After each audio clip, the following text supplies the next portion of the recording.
Itan karon lane Minsiam turo puy ber Itan karon lane Kanun zong hinayla iramtan mangang che Iming raw puy na tur Anipot juani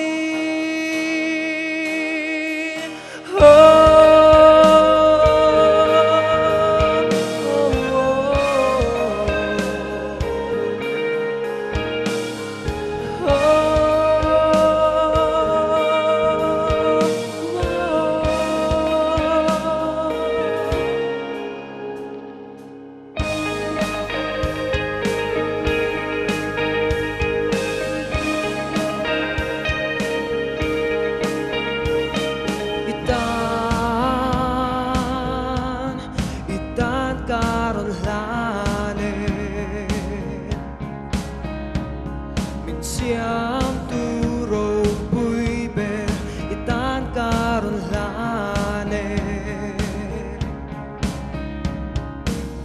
Kanun zong hinayla iramtan mangang che Iming raw puy na tu Anipot juani Sao lệ bề đông ngay rumin Ako ngay naron pan may la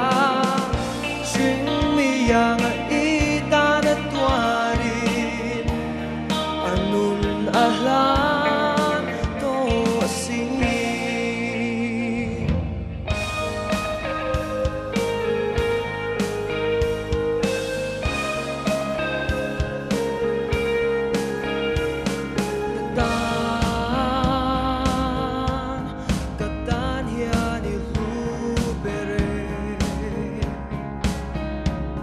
Katan dam tu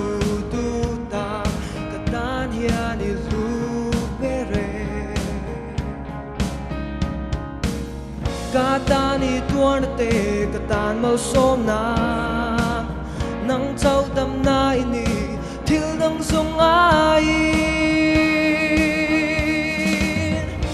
nun chau le be dong ai rumin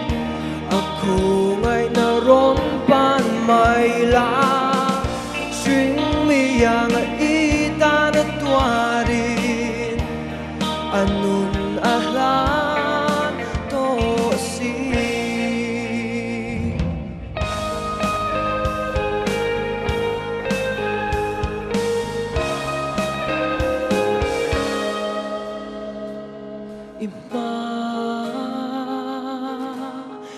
Imangay na tuksya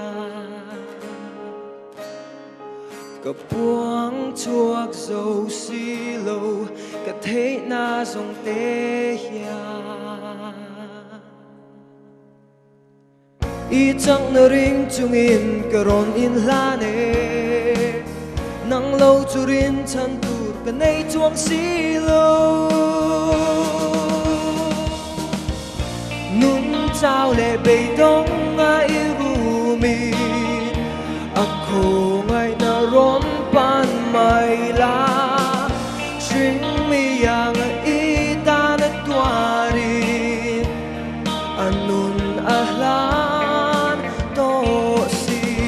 Nun chao lệ bề đông ngay rumin Ako ngay naron